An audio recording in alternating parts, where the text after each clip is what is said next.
클릭 감사합니다. 삼터크TV의 김선표입니다. 만나서 반갑습니다. 이번 시간은 아파트 가격 어떻게 되고 언제 사고 팔아야 될까? 2021년도 다주택자 매도 시점은 양도세, 종부세, 6월 세금 폭탄을 피한 3, 4월까지가 될 것이고 투자의 기본은 내 집 마련입니다. 서울과 수도권 핵심지, 핵심 아파트 값은 향후 1년 내지 2년 내에는 오를 수 있습니다. 하지만 결국 조정과 폭락이 올 수 있습니다. 지금 분위기에 편승해서 영끌로 비핵심지, 비핵심 아파트를 구입하면 파산을 맞을 수 있겠죠. 임대차 3법에 따라서 세입자의 전세기간은 사실상 4년이고 묵시적 갱신이 이루어지면 최대 6년까지 됩니다. 자, 신문 해달라 몇 개 보면서 상세하게 알아보도록 하겠습니다. 국토부 묵시적 임대차 계약 갱신은 요건의 행사가 아니라 한 번 더 가능하다라는 것이고, 살던 집에서 계속 살려면 계약 만료 2개월 전엔 반드시 알려야 된다. 자, 경제학자 76% 집값 급등 원인은 정책 실패다. 고정환 현재 부동산 시장 거품 국면에 맞고 있고 자칫 팔 기회를 놓칠 수 있다. 부동산 세금 폭탄 맞지 않으려면 절세 전략은 반드시 찾아야 된다. 마용성 10억, 동서대문 9억, 전장 뚫린 강북 전세, 수도권 인구 첫 사상 50% 돌파, 늙어가는 한국. 자, 인구도 매우 중요하죠. 1인 가구 30%, 600만 시대, 경제활동은 어떻게 이렇게 돼 있는데요. 자, 대한민국에서 부동산과 아파트는 국민의 총체적 욕구의 집합체이죠. 강남과 핵심지의 아파트를 가지고 있다는 것은 그야말로 부와 권위와 권력을 가졌다는 의미로 해석되고 있습니다. 아파트는 누구에게나 집 한 채가 필요하고 안정적인 삶의 기반이 되어주기 때문에, 또한 생활, 교육과 문화, 경제 욕구가 총체적으로 반영되어서 누구나 선호하게 되는 부동산 가격은 앞으로도 지속적으로 상승할 수밖에 없습니다. 서울과 수도권 핵심지 아파트 가격 폭등의 핵심은 모든 사람이 선호하는 지역에 공급을 하지 않고 수요 억제 정책에 포커스를 맞춘 것이 핵심이 되겠습니다. 여기에 풍부한 유동성 자금이라든지 초저금리, 1인 가구의 증가, 또 외국인 170만 명, 또 특히 중국인 75만 7천 명이 가세한 것이 기인한다라고 보여집니다.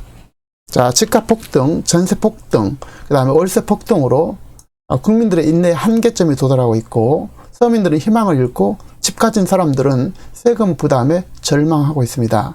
특히 일정한 소득이 없는 은퇴자들은 서울에 살 수 없는 처지가 됐고, 좋은 곳에서 살고자 하는 수요층을 무시하고 핵심지에 공급은 하지 않으면서 정부의 규제 일변도가 시장을 불안을 가져오고 부동산 과열, 다시 또 규제와 세금 폭탄으로 가진 자나 안 가진 자나 모두 절망하고 있는 그런 실정이 아닐 수 없습니다. 자, 중간 결론을 먼저 말씀드린다면, 서울 수도권 핵심지, 핵심 아파트는 향후 1년 내지 2년은 오를 수 있겠으나 결국 조정과 폭락 사태를 맞을 것입니다.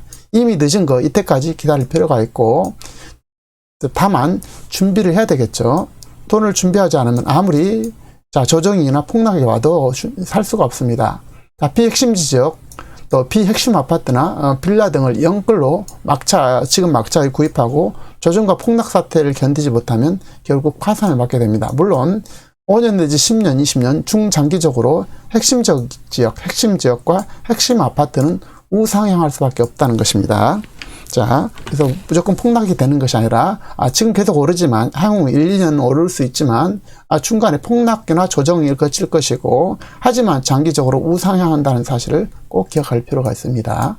그래서 단, 여기에 핵심은 핵심 지역, 핵심 아파트가 되겠죠. 여기는. 그래서 이런 것을 명심을 꼭 해야 될 것입니다. 자, 다주택자들은 2021년 6월 세금 폭탄을 입혀서 늦어도 2021년 3월달 내지 4월까지는 정리를 해야 할 것입니다. 자, 내용 살펴보도록 하겠습니다. 경제학자 76% 집값 급등 원인은 정책 실패다는 건데요. 2년간 서울 입주량 누구 말이 맞나? 민간은 3만 4천 가구, 정부는 9만 2천 가구라는데요. 자, 보시면 2019년도에 비해서 지금 현재 여러 가지로 지금 공급이 부족함을 볼 수가 있습니다. 2020년도, 2022년도 갈수록 이렇게 줄어든 모습을 볼 수가 있겠죠. 민간 추산, 정부 추산 그러는데, 민간 추산을 보면 5.7에서 4.2, 2.1, 1.3으로 지속적으로 이게 공급량이 줄어든 걸 볼 수 있습니다. 정부는 이렇게 예상하지만, 정부 또한 크게 달라질 건 없습니다. 어쨌든 중요한 것은, 공급량이 부족하다는 것입니다. 최근 2년간 서울 주택 분양가 인허가 실적은 모두 직전 5개년도 평균 대비 20 내지 40% 감소해 서울 주택 공급량이 폭발적으로 늘기 힘든 구조가 되겠습니다. 국토교통부에 따르면 2019년과 2018년 서울 공동주택 분양 승인 실적은 각각 3250가구, 21,076가구에 불과했고 직전 5개년도 2014년도부터 17년까지 연평균 분양 실적 4451건보다 무려 25 내지 45%가 감소한 수치가 되겠습니다. 여기에 이제 핵심적인 원인이 있는 거죠.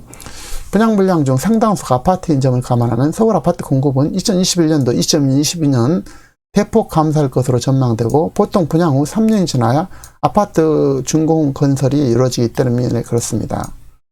자, 그리고 이제 127만 가구 구체적 계획이 나왔는데 서울에 36만 4천 가구가 되겠습니다. 경기는 75만, 인천 15만, 서울 강남 북 균형 있게 분배한 이렇게 돼 있는데요. 자, 문제 핵심은 이것이 분양이 늦어진다는 것입니다. 전체 핵심은 이제 2023년 이유가 대부분 차지하고 있다는 것이 이제 핵심적인 내용이 되겠는데요. 자, 서울시가 8월 13일 발표한 수도권 127만 가구 공급 계획 세부 내용을 보면 정부가 확보한 수도권 공공택지 내 주택 공급 물량은 84만 3천 가구입니다.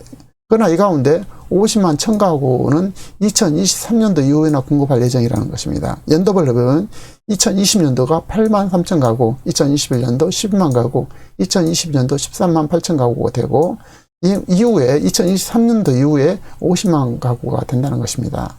특히 불안정성이 가장 큰 서울 내 공공택지 물량은 더욱 적고 서울에 공급에 계획된 공공택지 물량은 총 11만 8천 가구로 수도권 공급 계획의 13.9%에 불과하고 이마저도 2020년도는 13,000 가구, 2021년도는 10,000 가구, 2022년도 13,000 가구로 비율이 2023년도 이후에 몰려 있다는 것입니다.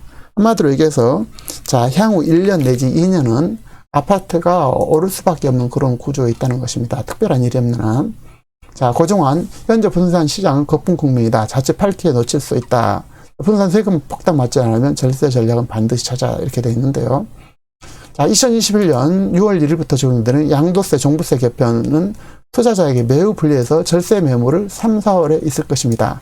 다주택자 중과세 세율 인상, 2주택은 50%, 3주택은 60%, 종부세 폭탄, 작년은 2배였는데 진짜는 내년 이후가 되겠다는 것입니다. 작년에 비해서 현재 2배인데 진짜는 내년 이후가 된다는 것입니다. 그래서 공시가격 현실화율, 공정시장 가액 비율 높이고 세율도 크게 높여서 3배가 기본이 될 것이라는 것입니다. 그래서 오래된 것에 올해도 이미 2배지만 여기에 3배 정도가 될 것이라는 것입니다. 그리고 세금을 크게 보면은 자, 현재 현행 2주택 이하는 0.5에서 개인은 0.6이고 3% 법인은 3주택자 이상은 자, 현행 0.6인데 개인은 2배로 2배 1.2, 법인은 6%가 되고 있습니다. 물론 자, 금액 12억대, 50억대 보면 훨씬 더 높아지죠. 1.4에서 1.6으로 1.8에서 3.6으로 2배, 어쨌든 2배, 3배 이상 이렇게 세금이 올라가고 있습니다. 자, 한 번 올랐다고 끝까지 오른 것은 아닙니다. 아파트 가격이 이제 부동산 가격은 정점을 향해서 거품을 향해서 나가고 있다라고 고종환 자산관리연구원장은 내년 고점 내지 부동산 가격이 변곡점이 될 한 해가 될 것이라면서 이렇게 경고를 했는데 고 원장은 현재 부동산 경기가 뜨거운 이유가 초저금리에 따라서 막대한 유동성이 풀렸고 여기에 상승한 기대 심리가 컸기 때문이라고 진단했는데 금리가 내려가면 환율도 낮아지고 그에 따라서 기대 수익도 높아진다면서 현재 저금리가 장기간 이어지며 자산 가격을 끌어올리고 있다고 여기에 장기간 부동산 가격이 오르며 앞으로도 오를 것이라는 기대 심리가 더해졌다고 평가했습니다. 그는 현재 심리적으로 부동산 가격에 대한 낙관능이 팽배했다고 이렇게 진단하고 있고 그러나 그는 이 기간이 길지 않을 것이라고 내다보고 있습니다. 10 내지 12년 주기로 반복되는 순환 주기 사이클에서 현재 고점이 가깝다는 것입니다. 한마디로 얘기해서 지금 3년 동안 꾸준하게 올랐는데요. 지금 거의 고점의 시점이 있다는 것입니다. 그래서 향후 조금은 더 인상 오르겠으나 이 기간이 결코 길지 않는다는 사실을 1차적으로 우리가 꼭 기억했으면 좋겠습니다.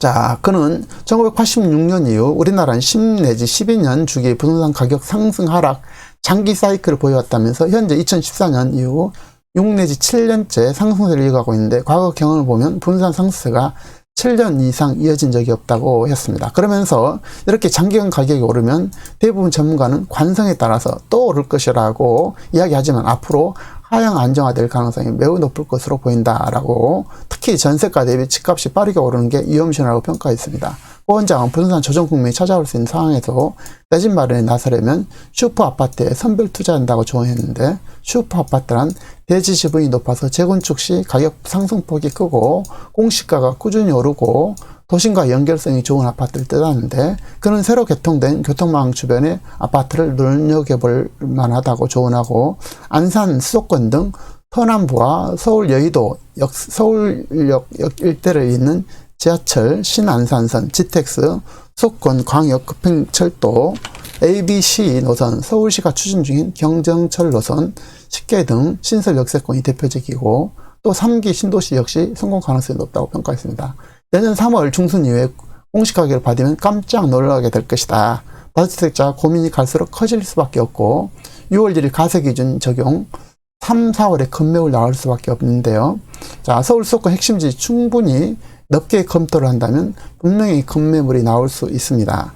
자, 마용성 10억, 동서대문 9억, 천장 뚫림 강북 전세에 대해서 알아보면요. 강북 전세값이 천장을 뚫었고, 마용성 일대 84제곱미터 아파트 전세값이 10억 원을 경신한 이후 동대문 서대문에서도 9억 원대의 계약이 속출하면서 힘맞추기 중인데, 일곽지역 중 학군이 우수한 노원구 구축 전세값마저도 8억 원이 치솟고 있습니다. 정부가 11, 12, 19 전세 대책을 내놓았으나 전세시장은 안정화하기에 역부족이라는 지적이 나오고 있습니다. 자, 국토부 묵시적 임대차 계약 갱신은 요구권 행사 아니라 한 번 더 가능하다는 것이고, 살던 집서 계속 살려면 계약 만료 2개월 전엔 반드시 알려야 한다는 것입니다. 자, 올해 10월 11일 기준으로 임대차 계약갱신 청구권 행사가 기한이 한 달 전에서 2달 전으로 한 달 앞당겨지게 세입자들의 주의가 해야 되는데, 세입자뿐 아니라 주인도 주의를 해야 되죠. 그래서 한 달 했던 것이 이제 2달로 이제 길어졌습니다. 자, 2020년 12월 10일부터 전세가 전월세 세입자가 계약갱신 청구권 행사하려면 계약 만기 6 내지 2개월 전까지 집주인에게 문자 또는 내용 증명을 알려야 합니다. 참고로 계약 계산 시는 초일, 처음일, 첫일은 불산입, 다시 말해서 첫날은 사입하지 않은 원칙에 따라서 첫날을 제외한 2달 전이라는 것입니다. 또한 주인 또한 최초 전세 계약 만기 2년 주인 거주하겠다라고 6 내지 2개월 전에 세입자에게 연락을 해야 합니다. 만일 2개월 전까지 연락하지 않는다면 묵시적으로 계약이 연장이 되어서 2년 추가가 되어서 추가로 계약갱신 청구권을 사용해서 전체적으로 총 6년간은 세입자가 거주가 가능합니다. 자, 그래서 계약갱신 요구에 대해서 충분히 인지를 하지 않고 2개월 전에 통지하지 않으면 여러 가지 문제가 되겠죠. 자, 사례를 보면 계약갱신 청구권은 세입자가 2년 끝나면 추가로 계약 2년을 연장할 수 있도록 하는 법인데, 사실상 세입자의 거주기간을 기존 2년에서 4년으로 보장하는 것이고, 동시에 묵시적 계약갱신의 경우 6년이 되게 되는 것입니다. 사례를 보면 임차인 A씨와 임대인 B씨는 2017년 9월부터 2019년 9월까지 최초 전세 계약을 맺었는데, 이후 2019년 9월부터 2021년 9월까지 묵시적으로 계약갱신 한 번 갱신됐습니다. 이때 묵시적 계약갱신 한 번 더 있었던 상황에서 A씨가 임대차 계약갱신 청구권을 행사할 수 있을까라는 것인데, 국토교통부가 30일 발표한 개정 주택임대차법 Q&A에 따르면 묵시적 계약갱신은 계약갱신 요구권을 행사로 치지 않게 됩니다. 계약갱신 요구권은 1회에 한해서 행사하면 임대차 계약 연장을 2년간 연장할 수 있는 권리인데, 자, 내용 매우 중요합니다. 이에 따라 위 사례에서 임차인 A씨는 계약갱신 요구권을 행사할 수 있습니다. 자, 국토부는 개정된 법에 따르면 계약갱신 요구 행사를 하겠다는 내용 증명을 보내는 등 명확한 의사표시를 한 경우에만 권리를 행사한 것으로 인정한다라고 설명하고 있습니다. 국토부 설명에 따르면 A씨는 계약갱신 요구권을 행사하려면 2023년 9월까지 지금 살고 있는 집에 거주할 수 있게 됩니다. 자, 이것이 이제 매우 중요한 의미를 가지고 있는데요. 자, 첫 계약으로부터 2년이 경과하고 이때 계약갱신을 2개월 이전에 계약갱신을 하겠다고 하지 않고 주인이나 이제 세입자나 아무 생각 없이 묵시적으로 지났다면은 다음으로 2년이 연장이 돼서 이때부터 다시 이때 계약갱신을 청구를 해가지고 다시 2년까지 연장이 가능해서 총 6년을 살 수 있다는 것입니다. 이 점을 유의하셔서 행사하시면 되겠습니다. 자, 재건축 아파트 사용 선고 규제인데요. 그동안 매수자의 80% 이상이 갭 투자자가 바로 재건축입니다. 그런데 이제 거주 요건을 갖춰야 조합원 분양 신청을 허용하게 됐죠. 그래서 이것이 이제 상당히 여러 가지 영향을 미칠 텐데요.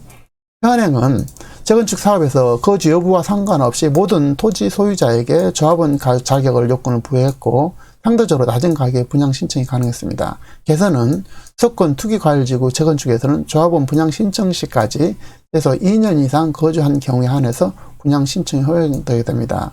그래서 적용 시기가 개정은 2020년 12월 최초 조합 설립인가 승인 신청 사업부터 적용되는데, 자, 국회 통과 후 3개월 후부터 시행 계획인데요. 재건축 실거주 2년 피하려면 2021년 3월 전 조합 설립을 신청해야 실거주 규제 면적이 가능하다는 것입니다. 자, 결론을 말씀드리겠습니다.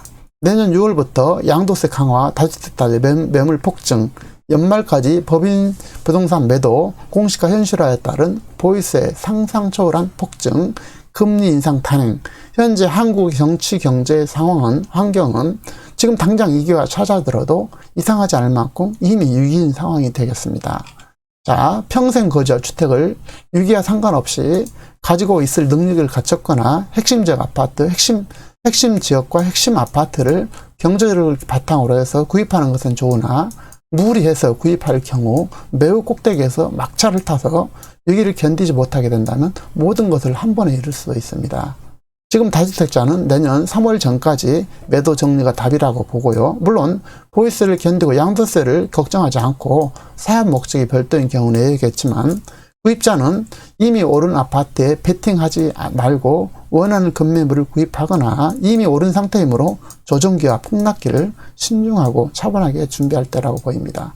자, 가난한 사람들의 공통점은 늘 대중에 휘둘리게 되고 그렇지 않고 또 행동하지 않거나 막연하게 기다리게 되는데요. 여러분, 이런 막연한 생각이 모든 것을 잃게 되거나 무모한 또 대중이 가는 것에 휩쓸렸다가는 모든 것을 잃을 수 있다는 사실을 꼭 명심하시고 차분하게 준비해서 안정된 부를 이루시길 바랍니다. 감사합니다.